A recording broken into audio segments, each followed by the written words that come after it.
किसान का बेटा एक गांव में रहने वाला व्यक्ति हूं।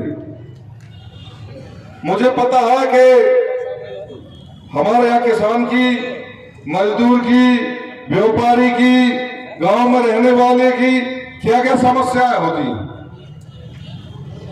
और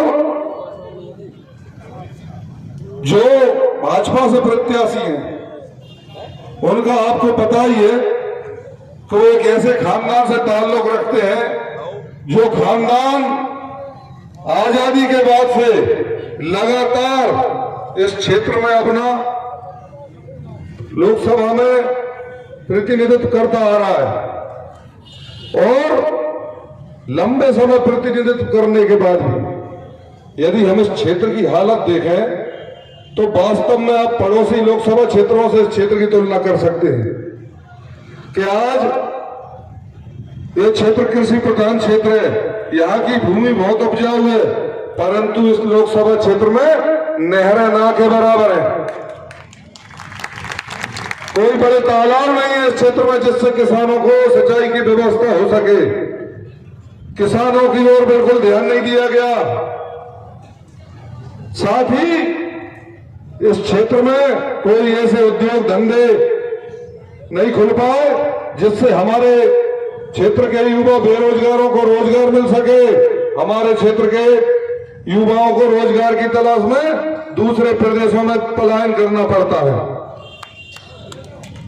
साथ ही इस क्षेत्र में कोई ऐसे शिक्षा संस्थान नहीं है जिससे कि हमारे छोटे भाई बहन पढ़ सके, ये भी व्यवस्था नहीं है और इस कारण हमारे भाई बहनों को अपनी पढ़ाई बीच में छोड़नी पड़ती है, क्योंकि यहाँ पर 90-95% लोग ऐसे हैं जो अपने बच्चों को बाहर नहीं पढ़ा सकते, सक्षम नहीं है और मजबूरी में उनको अपनी पढ़ाइयां छोड़नी पड़ती हैं।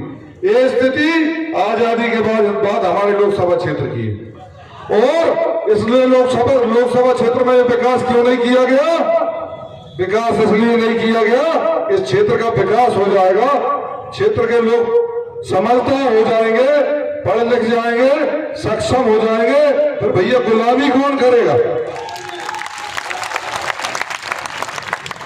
इस क्षेत्र के लोगों को गुलाम बनाना चाहते हैं वो और वे लोकतंत्र में विश्वास नहीं करते। वो आज भी इस क्षेत्र की जनता को अपनी प्रजा मानते हैं और इस क्षेत्र की जनता के साथ बहुत दुर्व्यवहार करते हैं। यदि कोई उनके पैर ना छुए तो वो उसकी तरफ देखते भी नहीं है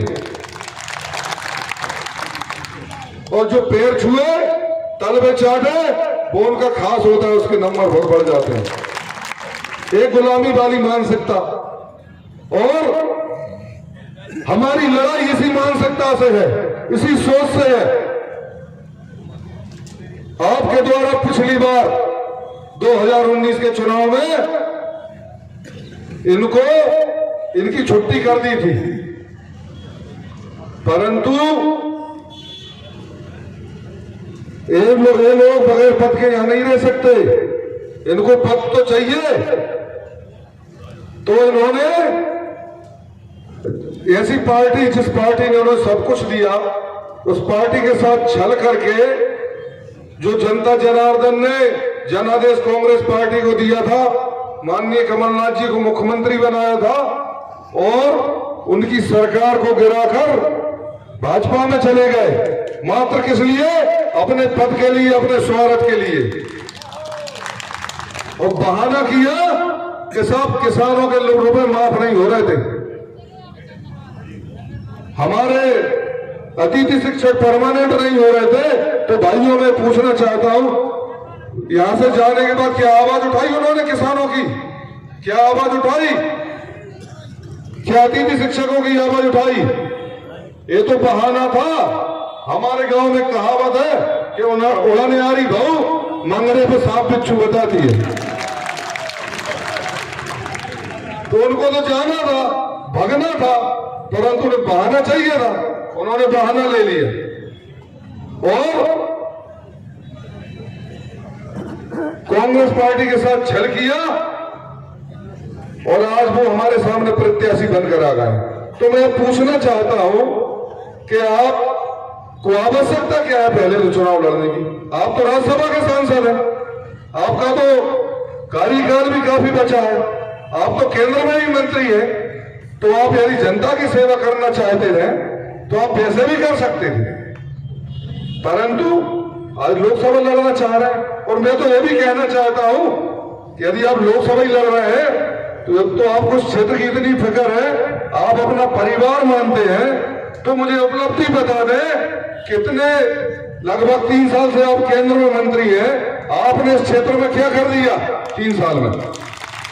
अरे मैं तो ये कहता हूं आप उड्डयन मंत्री हैं, कल की बात है, कल माननीय अध्यक्ष जी का प्लेन से आने का प्रोग्राम था, हेलीकॉप्टर का बाद में बना, तो शिवपुरी उतरना था प्लेन को, और जब प्लेन की परमिशन मांगी गई प्रशासन से तो प्रशासन ने ये कह दिया कि उसमें गड्ढे हैं, हवाई पट्टी में गड्ढे हैं। भाई आप हवाई पट्टी के गड्ढे नहीं भरवा पा रहे, आपको शर्म आना चाहिए इस लोकसभा क्षेत्र में। आप यहाँ का परिवार का सदस्य बताते हैं अपने आप को, और परिवार का सदस्य बताते भी है, आपका ये परिवार मानते हैं, तो आपने आपके परिवार के एक किसान के बेटे डॉक्टर केपी यादव जी का टिकट क्यों कटवाया? क्यों खाता आपने टिकट आपके परिवार के सदस्य का? वो तो आपकी पार्टी के भी थे। आप इस क्षेत्र की जनता से अपना अपमान का बदला लेने चुनाव लड़ रहे हैं। आपकी इस क्षेत्र की जनता ने आपको पिछली बार हराया था, आप उस अपमान का बदला लेने यहां से आए हैं। आप क्षेत्र की जनता को नीचे दिखाने यहां से आए हैं कि देखो तुमने मेरा क्या कर लिया, इसलिए आप यहां पर आए। और दूसरी बात, आप इतने दिन से इस लोकसभा क्षेत्र में सांसद रहे, केंद्र में मंत्री रहे, तो ऐसे कितने लोग हैं इस लोकसभा क्षेत्र के जिनके पास आपका मोबाइल नंबर है? यदि भैया किसी को हो तो उठा लो। आप बन के चले जाते थे, साल 6 महीना में एक चक्कर लगाया, वो भी जिला मुख्यालय का, आए हाथ हिलाए और चले गए। आप कभी जनता के काम नहीं आ पाए। बात करते हैं मैंने विकास की गंगा बहाई, सिर्फ इन्होंने ट्रेनों के स्टॉपेज करवाए, ये तो मैं स्वीकार करता हूं। एक विकास करवाया इन्होंने कि कोई ट्रेन चलती थी हमारे यहां से तो उसका स्टॉपेज जरूर करवा देते थे। देखो सच्चाई को स्वीकार करनी पड़ेगी, उन्होंने करवाया स्टॉपेज, परंतु उसके अलावा इस क्षेत्र में कोई विकास नहीं करवाया, कोई भी विकास ऐसा नहीं करवाया। अब बात कर रहे हैं कि हम एयरपोर्ट बनाएंगे, हवाई जहाज उड़ाएंगे, तो मैं ये कहना चाहता हूं किसानों का क्षेत्र है, यहाँ इन्हें एयरपोर्ट की जरूरत नहीं है, इन्हें नहर की जरूरत है, इन्हें तालाब की जरूरत है, हमारे युवाओं को रोजगार की जरूरत है। यहाँ कितने लोग होंगे ऐसे जिन्हें हवाई जहाज से जाने की आवश्यकता होती है या जाते हैं? मुश्किल से पूरे लोकसभा क्षेत्र में रोज 2, 5, 10 आदमी होंगे जो हवाई जहाज में सफर कर सकते। तो भाइयों, ये जनता को प्रजा समझने की भूल कर रहा है, और ये चुनाव इसी का है कि प्रजा, अब हमें यह तय करना है कि हमें प्रजा बनना है या नागरिक बनना है। लड़ाई, चुनाव, ये लड़ाई इसी की है। और भारत देश आजाद हो गया, परंतु ये इस क्षेत्र को आजाद नहीं समझते। मैं कहना चाहता हूं कि तो लोकतंत्र जब स्थापित है, और लोकतंत्र में बहुत बड़ी ताकत होती है। लोकतंत्र आपको नीचे से ऊपर ला सकता है, ऊपर से नीचे ले जा सकता है। मेरे पिताजी एक किस्सा सुनाया करते थे, वो मुझे आज याद आ गया कि गुरुजी थे, बड़े तपस्वी थे गुरुजी, और उनके पास बड़ी शक्ति थी। तो उनके यहाँ एक चूहा घूमता था, तो चूहा उनका बड़ा प्रिय था। तो एक दिन चूहा पहुंचा गुरुजी के पास कि गुरुजी, मैं आपका शिष्य हूं, प्रिय हूं, आप मेरा एक काम कर दो। बोल बेटा, तूने मेरी बड़ी सेवा की है, तू क्या चाहता है, तेरे लिए क्या करूं? बोले गुरुजी, मुझे बिल्ली से बहुत डर लगता है, आप मुझे बिल्ली बना दो। गुरुजी ने कहा कितनी छोटी बात, हाथ में जल लिया, मंत्र पढ़ा और चूहे पे मारा, चूहा बिल्ली बन गया।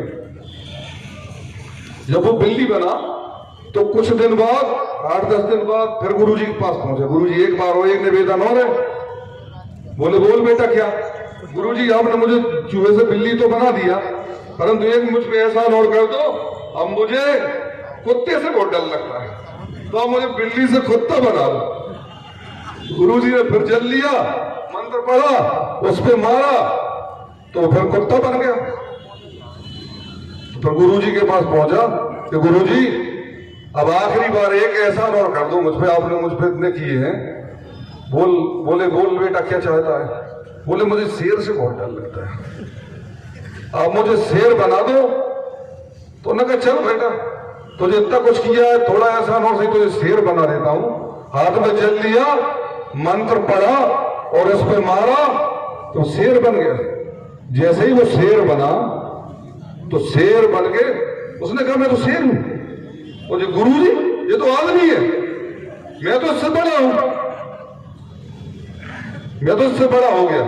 और उसने गुरुजी की तरफ ही अपनी पूंछ उमेठी, आंखें बड़ी बड़ी करी और गुरुजी की तरफ घुर्राया। गुरुजी समझ गया कि जो मुझे ही खाने वाला है। तो गुरुजी ने फिर अपने कमंडल से जल लिया और जल उसके ऊपर मारते हुए कहा मूसो बाबा फिर से चूहा बन जा। और